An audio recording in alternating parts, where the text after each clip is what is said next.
ये कहना गलत नहीं होगा कि इंसान के सबसे बड़े आविष्कारों में और सबसे पहले किए गए आविष्कारों में हथियार भी एक है। इंसान ने हथियार बनाया खुद की रक्षा करने के लिए, कभी जंगली जानवरों से तो कभी दूसरे इंसानों से। इंसान ने जैसे जैसे विकास किया वैसा ही विकास एक हथियार का भी हुआ। किसी जमाने में पत्थर का हथियार इस्तेमाल किया जाता था और आज हम लोग न्यूक्लियर वेपन्स तक पहुंच चुके हैं। कुछ रोज पहले इजराइल ने लेबनान में पेजर और वॉकी टॉकी तक ब्लास्ट कर दिए, जिससे सब लोग यही सोचने लग गए क्या घर में रखी चीजें भी हथियार हैं। आइए अनअकैडमी के इस सेशन में हम जानते हैं भविष्य के हथियार कुछ कैसा दिखेंगे और क्या क्या कर सकेंगे। तो मैं हूं नवदीप, आपका स्वागत करता हूं इस सेशन में। आजकल हथियार इस तरीके से बनाए जाते हैं कि उन्हें इस्तेमाल करने के लिए कम से कम सैनिक लगे और सामने वाली फौज के ज्यादा से ज्यादा नुकसान वो कर सके। आजकल के हथियार कंप्यूटर से चलते हैं, आर्टिफिशियल इंटेलिजेंस से चलते हैं। आज वो जंग नहीं रही जहां जिसके पास जितने ज्यादा सैनिक होंगे वो राजा जीत के उतने ही करीब होगा। आज की जंग डिसाइड होती है टेक्नोलॉजी से। जिस देश के पास जितनी विकसित हथियारों की टेक्नोलॉजी है वो उतने ही जीत के करीब है। अब भविष्य में आने वाले जितने भी हथियार हैं तो उनमें कहीं ना कहीं टेक्नोलॉजी का यूज आप ज्यादा देखेंगे। जरा सोचिए, किसी जमाने में ये सिंगल बैरल मस्केट गन की तौर पे यूज की जाती थी। स्पीड स्लो थी, गन को लोड करने में टाइम लगता था। टेक्नोलॉजी बढ़ी और हमारे पास AK-47 आई। कहा जाता है चाहे आप सैनिक हैं या आप आतंकवादी हैं, AK-47 आपका पसंदीदा हथियार होगा। लेकिन AK-47 के भी अपनी कुछ नाकामियां थी।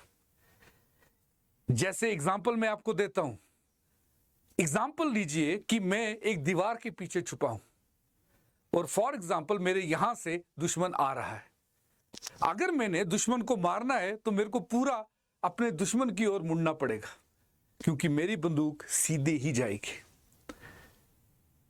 ऐसा करने पे मेरी मौत भी हो सकती है अगर मेरा दुश्मन मेरे से ज्यादा तेज हो।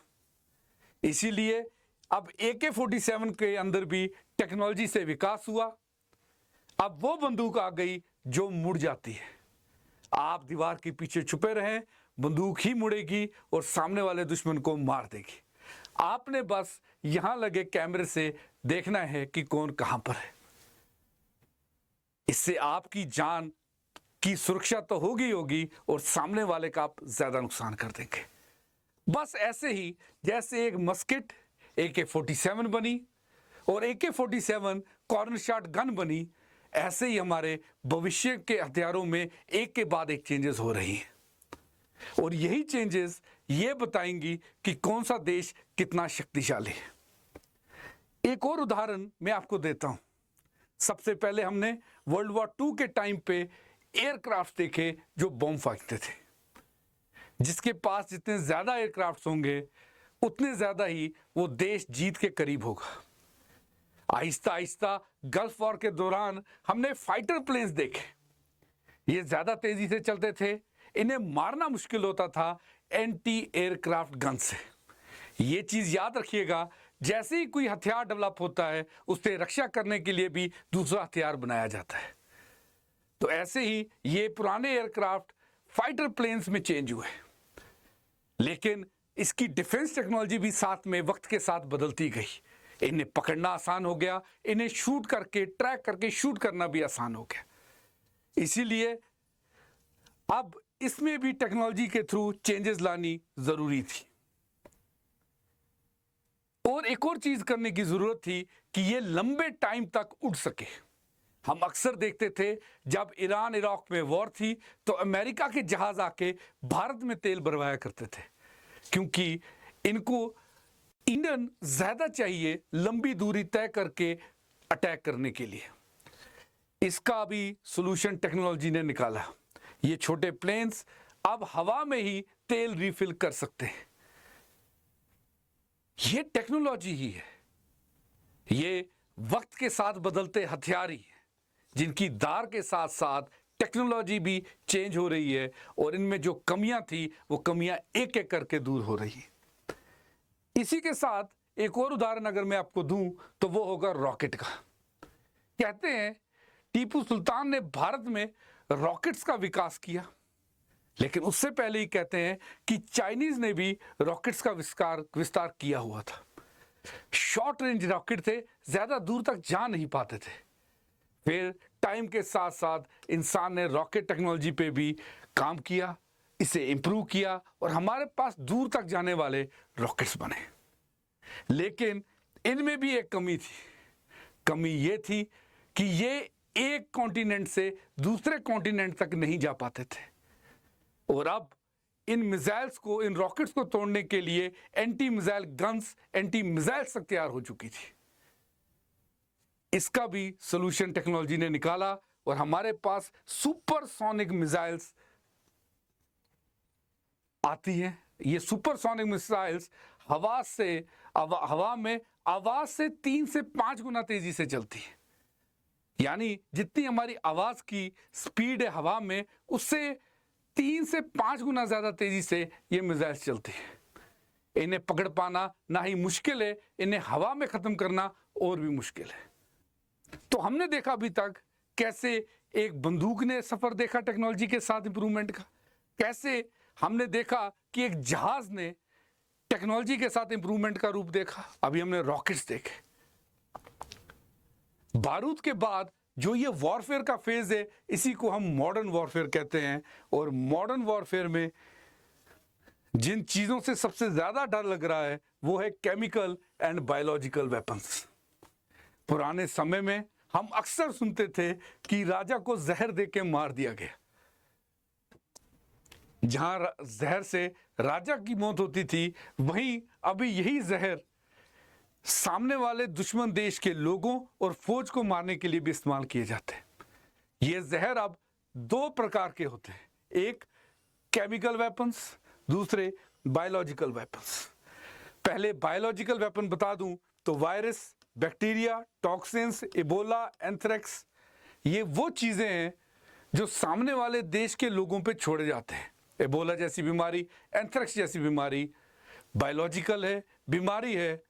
इससे आपको तो कोई फौज भी नहीं भेजनी सामने लड़ने के लिए, बस आपको किसी भी तरीके से ये बायोलॉजिकल वेपन्स, ये बीमारियां दूसरे देश के किसी ना किसी चीज में, चाहे वो हवा हो या पानी हो, उसमें मिला देनी है। वहां के नागरिक खुद ही इस बीमारी में लिपट जाएंगे और बिना कुछ किए एक वास्ट पॉपुलेशन आप अपने साथ, अपने सामने वाले दुश्मन देश की मार सकते हैं। वहीं दूसरे आते हैं केमिकल वेपन्स, जिनमें नर्व एजेंट्स होते हैं, sarin VX, blister agents, sulphur mustard, choking agents, phosgene chlorine, blood agents, hydrogen chloride, cyanogens और riot control agents, tear gas. ये केमिकल वेपन्स वो केमिकल्स हैं जिनसे आप इंसान की बॉडी में किसी ना किसी प्रकार से या तो माल फंक्शन या तो कोई डिसऑर्डर क्रिएट करवा सकते हैं। आगे चल के इससे एक बड़ी पॉपुलेशन में डिसेबिलिटीज आ सकती हैं और कुछ की तो मौत भी हो सकती है। तो जैसा मैंने कहा, खाली हथियार ही नहीं, जहर का भी विकास अब मॉडर्न वॉरफेयर में हो चुका है। अब सबसे ज्यादा जो डर की चीज है जो हमने रिसेंटली भी देखी, वो है electronic warfare. Electronic warfare hacking से शुरू हुई। एक देश अपने दुश्मन देश के कंप्यूटर को हैक करता था, वहां से इंफॉर्मेशन निकाल के यूज करता था उनके खिलाफ। वहीं आगे चल के इसमें बढ़ोतरी हुई, हमें रैंसमवेयर आया, जहां एक देश के लोग दूसरे देश के गवर्नमेंट का डेटा निकालते थे और फिर बदले में उनसे पैसा मांगते थे। कुछ टाइम ऐसा भी हुआ कि जब ये इलेक्ट्रॉनिक वॉरफेयर एक ई बॉम्ब की शेप में सामने आया। ई बॉम्ब्स वो बॉम्ब्स थे जो अगर किसी जगह फटे तो वहां पे इतनी ज्यादा इलेक्ट्रोमैग्नेटिक रेडिएशंस रिलीज होंगी कि वहां के इलेक्ट्रॉनिक डिवाइसेस काम ही करना बंद कर देंगे। जी हां, जैसे मैं आपके थ्रू, इस लैपटॉप और कैमरा के थ्रू आपसे बात कर रहा हूं। अगर मैं यहां पर ई बॉम्ब मार दूं तो इंसानों को तो कुछ नहीं होगा, लेकिन जितने भी इलेक्ट्रॉनिक डिवाइसेस हैं ये काम करना बंद कर देंगे। ई बॉम्ब्स का यूज किसी भी देश के कम्युनिकेशन नेटवर्क को ठप करने में किया जा सकता है। हमने ये भी देखा कि जो मिसाइल्स जिनकी स्पीड ज्यादा होती जा रही थी, वैसे वैसे रडार भी इंप्रूव हो रहे थे। परसों इजराइल ने लेबनान में आतंकवादियों पे पेजर ब्लास्ट किया, तो इसी के साथ पेजर और वॉकी टॉकी भी इस इलेक्ट्रॉनिक वॉरफेयर में नई एंट्री पाते हैं। ओके, सो ये इलेक्ट्रॉनिक वॉरफेयर का नया पार्ट बनते हैं। अब वो कैसे इजराइल ने किया वो बातें अभी भी क्लियर नहीं है, लेकिन इससे ये भी अटकलें लगाई जा रही हैं कि हमारे हाथ में रखा सेलफोन भी अब एक हथियार है। इसी के साथ हमने ये भी देखा, काफी सारे रिसर्च पेपर्स में ये देखा कि हर महीने कोई ना कोई नया हथियार हमारी दुनिया में आ ही रहा है। ये हथियार पुराने हथियारों से बेहतर है और ये कम टाइम में ज्यादा लोगों की जान ले सकते हैं, यानी ये कम समय में कम फोर्स यूज करके ज्यादा नुकसान कर सकते हैं। तो इनके बारे में भी देखते हैं। सबसे ज्यादा जरूरी है AI enabled unmanned vehicle. AI यानी artificial intelligence enabled unmanned vehicle. हमने पहले यह देखा कि जहां फौज जंग के वक्त एक जगह से दूसरी जगह गाड़ियों में जाती थी, तो काफी सारे बार हमारे दुश्मन मुल्क उन गाड़ियों पे अटैक करके हमारे सैनिकों के बलिदान का कारण बनते थे। लेकिन अब जो गाड़ियां आई हुई हैं वो अनमैन्ड है, ये देख सकते हैं हम। इसे कोई चलाता नहीं है, इसे कोई आदमी चलाएगा जो दूर बैठा होगा, वो भी रिमोट से चलाएगा। ये एक जगह से दूसरी जगह हथियार और आवश्यक सामग्रियां ले जाने के काम आ सकता है। एक और चीज आप जानेंगे कि इन्हीं से आप ड्रोन्स भी चला सकते हैं। जहां पर गाड़ी नहीं जा सकती वहां आप ड्रोन के थ्रू भी सामान भेज सकते हैं, फोटोग्राफ्स खींच सकते हैं और सर्वेलेंस कर सकते हैं। आर्टिफिशियल इंटेलिजेंस इसमें क्या कार्य करती है? अनमैन्ड तो अनमैन्ड है सर, हम बहुत पहले से रोबोटिक कार चला रहे सर, रिमोट कंट्रोल कार चला रहे। AI इसमें क्या करेगा? बेटा AI हर्डल्स को कुछ पहले ही डिटेक्ट कर लेगा और फिर उस वाले रूट से ना जाके दूसरे रूट से जाएगा। AI कोशिश ये करेगा कि जहां पर रिमोट से कंट्रोल ना हो सके वहां पर वो खुद डिसीजन ले सके। तो ये सबसे इंपॉर्टेंट चीज है जो डेवलप हो रही है। दूसरी है हाइपरसोनिक मिसाइल्स एयरक्राफ्ट। मैंने आपसे कहा जैसे जैसे मिसाइल्स की डेवलपमेंट हुई वैसे वैसे ही रडार की भी डेवलपमेंट हुई। अब आजकल हम हाइपरसोनिक मिसाइल्स देख रहे हैं जो 5 to 25 times the speed of sound की से चलते हैं, यानी जितनी आवाज की रफ्तार होती है उससे 5 से 25 गुना ज्यादा तेजी से ये मिसाइल और ये एयरक्राफ्ट चल सकते हैं। यानी आजकल के रडार्स को इन्हें डिटेक्ट करना बहुत मुश्किल है। अगर डिटेक्ट कर भी लिया तो इनको हिट करना, इन्हें डिस्ट्रॉय करना और ज्यादा मुश्किल हो जाएगा। इसी के साथ ये बहुत इंपॉर्टेंट है, ये पहले हम वीडियो गेम्स में देखते थे जैसे PUBG वगैरह, कॉल ऑफ ड्यूटी वगैरह। इसे कहते हैं एक्सोस्केलेटन आर्मर। एक्सोस्केलेटन आर्मर कुछ ऐसा दिखता है, you can see in the diagram. Okay, इसमें आप देखेंगे एक बंदे ने पावरफुल आर्मर पहना हुआ है, अपनी बॉडी के ऊपर एक अलग से आर्मर पहना हुआ है। इसे रोबोट आर्मर कहते हैं, रोबोट सूट भी कहते हैं। अगर आप देखेंगे तो इसकी मोबिलिटी में, वॉरफेयर में इसकी मोबिलिटी में ज्यादा मदद करेगा। यानी अगर कोई धमाका हो जाए इसके आसपास तो इससे कम ही नुकसान होगा। उसी के साथ साथ इस आर्म में ये ज्यादा वेपन्स कैरी कर सकता है, ज्यादा गोलियां अपने साथ कैरी कर सकता है। इसी के साथ आप देखेंगे ये ज्यादा थकान ना हो, यहां पर आप हाइड्रोलिक और मशीन्स का यूज देखेंगे जिससे इसकी मोबिलिटी आसान हो।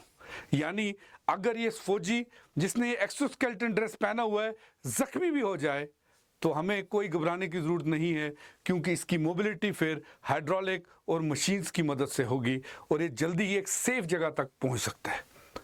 ऐसे आर्मर को, बॉडी सूट्स को एक्सोस्केलेटन आर्मर्स कहते हैं। आगे बढ़ते हैं। हाई एनर्जी लेजर्स, ये वो हाई एनर्जी है जो स्ट्रेट लाइन में ट्रेवल करके किसी भी चीज को, सामने वाली चीज को डिस्ट्रॉय कर सकती है। ऐसा कहा जाता है कि powerful lasers thousands of kilometres travel कर सकती हैं अपने टारगेट को डिस्ट्रॉय करने के लिए। सबसे बड़ी बात कि जब लेजर किसी चीज पे टकराता है, वहां पे गर्मी प्रोड्यूस होती है, उस गर्मी से ही सामने वाली चीज या इक्विपमेंट या गन, जो भी चीज वो डिस्ट्रॉय हो सकती है। वैज्ञानिक आप सोच रहे हैं क्यों ना जो हाइपरसोनिक मिसाइल मैंने आपको बताई, उसे डिस्ट्रॉय करने के लिए भी इन्हीं लेजर्स का यूज किया जाए। तो आगे वर्तमान वाले समय में हम देखेंगे, भविष्य में और वर्तमान में हम देखेंगे, जल्दी ही हमारे पास लेजर बेस्ड वेपन्स आएंगे। उसके बाद we have space based weapons. धरती से तो हम सुरक्षा खुद कर रहे हैं, लेकिन काफी सारे ऐसे देश हैं जो अब स्पेस बेस्ड वेपन्स बना रहे हैं। स्पेस बेस्ड वेपन्स हमें मिसाइल से बचाएंगे। आप इमेजिन करिए कि भारत देश पे किसी भी दुश्मन देश ने मिसाइल छोड़ दी, जब तक हम, क्योंकि उसकी स्पीड इतनी तेज है, हम जमीन से उसे डिटेक्ट नहीं कर पा रहे। आप सोचिए अगर भारत का मिसाइल डिफेंस सिस्टम स्पेस में लगा है, भारत के ऊपर ही है, और वो आसमान से ही मिसाइल मार के उस बैलिस्टिक मिसाइल को डिस्ट्रॉय कर दे, तो कितना अच्छा होगा। कितना अच्छा होगा अगर हम जमीन से अपने दुश्मनों की सैटेलाइट्स को डिस्ट्रॉय करें। यही सब हमारे स्पेस बेस्ड वेपन्स हैं। भारत ने स्पेस में सैटेलाइट डिस्ट्रॉय करने वाली टेक्नोलॉजी पहले ही हासिल कर ली है। अब स्पेस से अर्थ पे बैलिस्टिक मिसाइल्स को डिफेंड करने वाली टेक्नोलॉजी पे भी हम लोग काम कर रहे हैं। फिर आ गया active denial system. Active denial system में हम लोग माइक्रोवेव बीम्स का यूज करते हैं। माइक्रोवेव बीम्स का, माइक्रोवेव बीम्स इतनी पावर से जनरेट किए जाते हैं कि लोगों को नुकसान तो नहीं होता, लेकिन कानों में इतनी ज्यादा आवाज आती है कि लोग एक जगह से दूसरी जगह भागने लग जाते हैं। इसी को, ऐसे ही वेपन्स को माइक्रोवेव बीम्स कहते हैं। आपने ये भी देखा होगा कि ये वाले वेपन्स इंग्लिश मूवी में हम लोगों ने यूज होते हुए देखे हैं, स्पेशली जो साईफाई मूवीज। ये एक मॉडल है जहां पर माइक्रोवेव यहां से छोड़ी जाएगी, जो भी इसके आसपास खड़े होंगे जस्ट उनके कानों में इतनी ज्यादा जोर से आवाज आएगी कि एक जगह से दूसरी जगह भागना शुरू कर देंगे। Then is the E bombs, we have spoken about it, कि माइक्रोवेव पल्सेस छोड़ेंगे, जितने भी इलेक्ट्रॉनिक डिवाइसेस हैं हमारे आसपास, उस सबको ये डिस्ट्रॉय कर देंगे। ओके, इन्हीं को हम लोग इलेक्ट्रॉनिक वॉरफेयर भी कहते हैं। Then there is information warfare. Information warfare information based चीजों से की जाती है, जैसे कंप्यूटर्स, जैसे सोशल मीडिया, जैसे लोगों को एक हिसाब से नेटवर्क के थ्रू गलत इंफॉर्मेशन देना। इन सब चीजों को कहते हैं इंफॉर्मेशन वॉर। इंफॉर्मेशन वॉर में आपने कुछ नहीं करना, बस अपने दुश्मन देश के वहां पर सोशल मीडिया के थ्रू, लोगों के थ्रू बस कुछ भी करके एक प्रोपेगेंडा फैला देना। कहते हैं कि बांग्लादेश में जो हुआ वो भी एक इंफॉर्मेशन वॉरफेयर का हिस्सा था। तो इंफॉर्मेशन वॉरफेयर मिलिट्री के अलावा एक रास्ता है जो आप यूज कर सकते हैं दुश्मन मुल्क के खिलाफ। ओके, आगे बढ़ते हैं हम। आगे बढ़ने से पहले मैं आपको एक चीज बताना चाह रहा हूं। ऐसे ही इंटरेस्टिंग सेशंस के लिए इस पेज को आप सब्सक्राइब कर लें, और अगर मेरी वीडियो आपको अच्छी लग रही है तो प्लीज इसे कमेंट करें। अगर आपको कोई भी फ्यूचरिस्टिक वेपन्स के बारे में पता है जिसे मैंने डिस्कस नहीं किया, तो प्लीज उसे कमेंट में मेरे को बताएं।